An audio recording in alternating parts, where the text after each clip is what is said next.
Avanzamos con el capítulo 11, Dios o el ego. Subtema 2, la invitación a curar.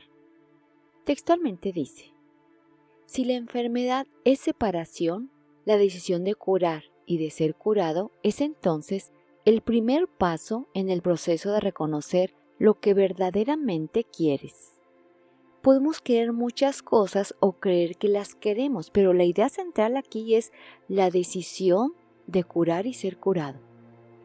Todo ataque te aleja de esto y todo pensamiento curativo te acerca.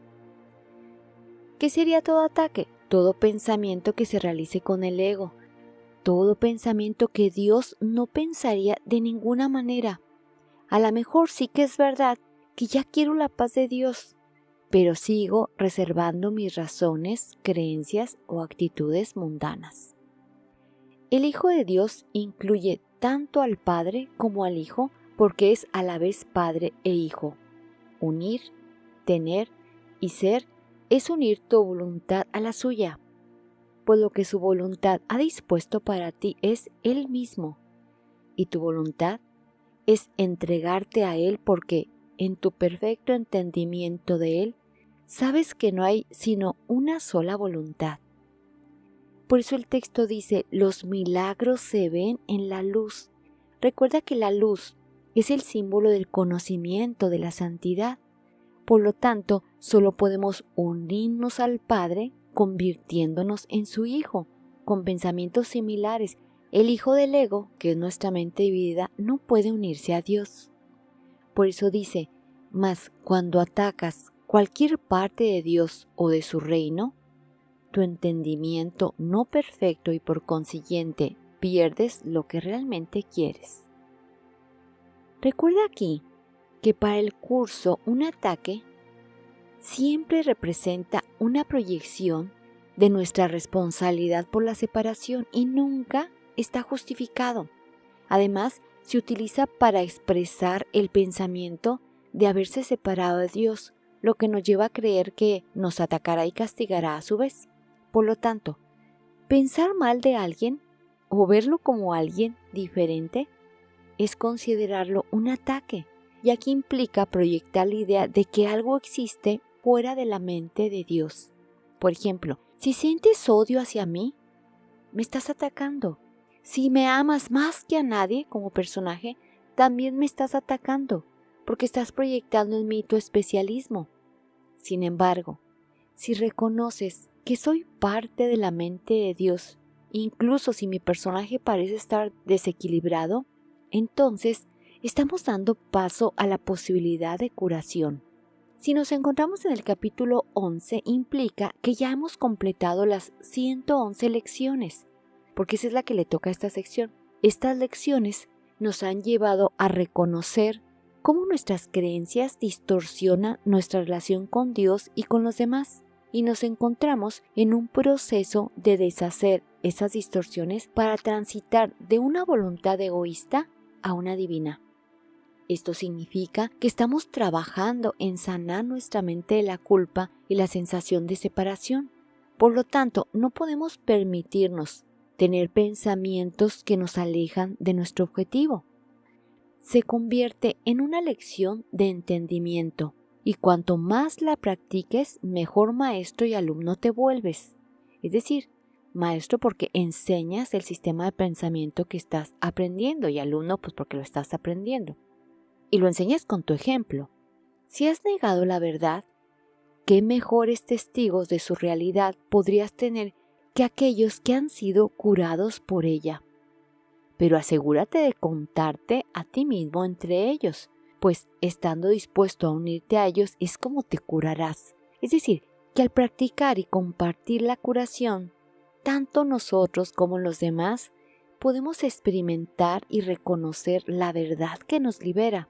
Tú puedes ver el testimonio del cambio de alguien y ya que aceptas que sí se puede hacer, tú también harás esos cambios y no unirte al club de los que justifican que no se puede cambiar.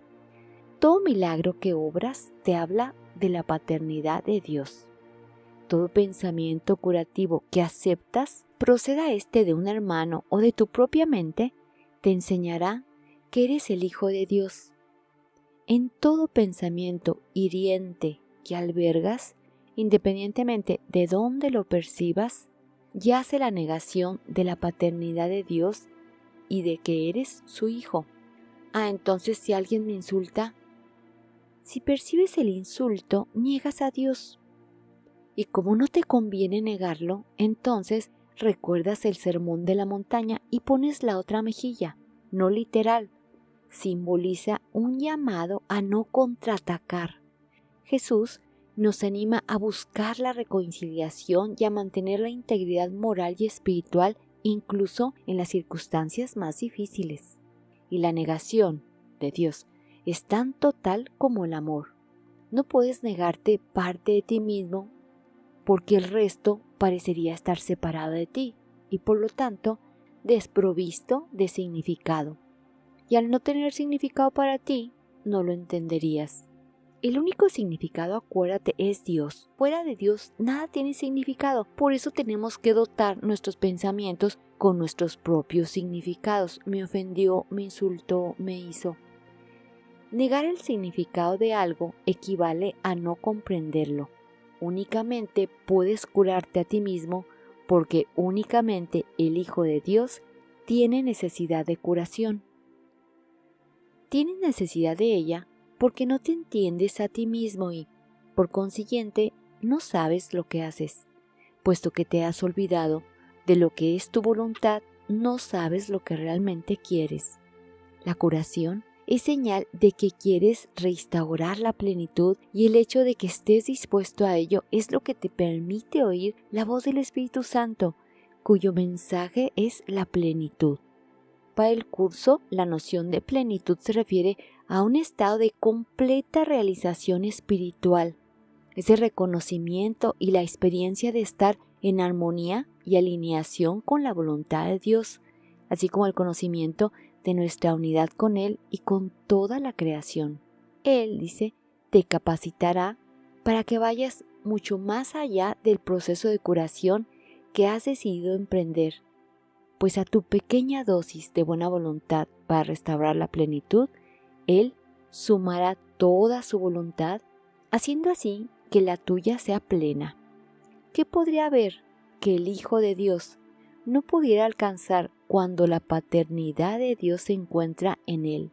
Mas la invitación tiene que proceder de ti, pues, sin duda, debes haber aprendido que aquel a quien invites a ser tu huésped será quien morará en ti. Jesús dice en alguna parte del texto que la salvación es una empresa de colaboración y en este párrafo se hace énfasis en la pequeña dosis de buena voluntad. Yo antes me cuestionaba mucho y le decía, Jesús, claro que no es una pequeña dosis de buena voluntad, se requiere una gran dosis. Hoy por hoy acepto que es una pequeña dosis porque en cuanto percibo una emoción que no corresponde a mi propósito, basta con que la observe, reconozca que no corresponde a un anfitrión de Dios y de inmediato la dejo ir. No se requiere más. El Espíritu Santo no puede hablarle a un anfitrión que no le da la bienvenida, pues no sería oído. El eterno invitado jamás se ausenta, pero su voz se vuelve cada vez más tenue en compañía de extraños. Estos extraños son los pensamientos diferentes a los que estamos buscando, justificaciones, contraataque. Si le permites a la mente rumiar sobre lo mismo, cambiaste de invitado. Necesita tu protección únicamente porque la atención que le prestes es señal de que desea su compañía. Piensa como él, aunque solo sea por un momento, y la pequeña chispa se convertirá en una luz tan resplandeciente que inundará tu mente para que él se convierta en tu único invitado. Esto es lo que haces cuando le pones un alto a la mente loca. Siempre que le abres las puertas al ego, menoscabas la bienvenida que le das al Espíritu Santo. Él no se ausentará, pero habrás hecho una alianza contra él. Jesús nos está recordando un sistema de pensamiento que nos lleve a vivir desde un lugar de amor incondicional, compasión y perdón, liberándonos de las limitaciones del ego y las ilusiones de separación. Por lo tanto, tenemos que mantenernos vigilantes para que nuestros pensamientos comulguen con los que estudiamos. Pero a veces se nos hace muy difícil porque estamos demasiado condicionados a nuestros viejos patrones de pensamiento. Aún así, el siguiente párrafo dice: sea cual sea la jornada que decidas emprender, Él irá contigo y esperará. Puedes confiar plenamente en su paciencia, pues Él no puede abandonar a ninguna parte de Dios, mas tú necesitas mucho más que paciencia. No podrás descansar mientras no sepas cuál es tu función y la lleves a cabo, pues solo en esto pueden estar completamente unidas la voluntad de tu Padre y la tuya. Tener a Dios es ser como Él, y Él se ha dado a sí mismo a ti. Tú que tienes a Dios debes ser como Dios, pues mediante su regalo, su función se convirtió en la tuya. Invita este conocimiento de nuevo a tu mente y no dejes entrar ninguna otra cosa que lo pueda enturbiar. El invitado que Dios te envió. ¿Quién es el invitado que Dios te envió? El Espíritu Santo. Recuerda que le habla a tu mente tomadora de decisiones, esa que ha elegido al ego, y que si ahora está leyendo el curso es porque intuye que debe de haber otra manera de vivir más en armonía, pero no sabe cómo encontrar el camino que la lleve a ella. Y esa sola inquietud es una llamada para el Espíritu Santo en tu mente. Por eso se requiere la pequeña dosis de buena voluntad y dice: te enseñará cómo hacer esto solo con que reconozcas la pequeña chispa y estés dispuesto a dejar que se expanda. No es necesario que estés eternamente dispuesto, porque Él lo está. Si simplemente le ofreces un pequeño lugar, Él lo iluminará tanto que gustosamente dejarás que se expanda, y mediante esta expansión comenzarás a recordar la creación. ¿Te das cuenta? A recordar, es decir, que el potencial yace en nuestra mente. Solo es cuestión de recordar a cuál de los dos invitados le abrimos la puerta. El siguiente párrafo pregunta: ¿qué prefieres ser? ¿Rehén del ego o anfitrión de Dios? Aceptarás únicamente a aquel que invites. Eres libre de determinar quién ha de ser tu invitado y cuánto tiempo ha de permanecer contigo. Mas esto no es auténtica libertad, pues depende todavía de cómo lo consideres. El Espíritu Santo se encuentra allí, pero no puede ayudarte a menos que tú se lo pidas. Y el ego no es nada, tanto si lo invitas a que entre como si no. La auténtica libertad radica en darle la bienvenida a la realidad, y de tus invitados, solo el Espíritu Santo es real.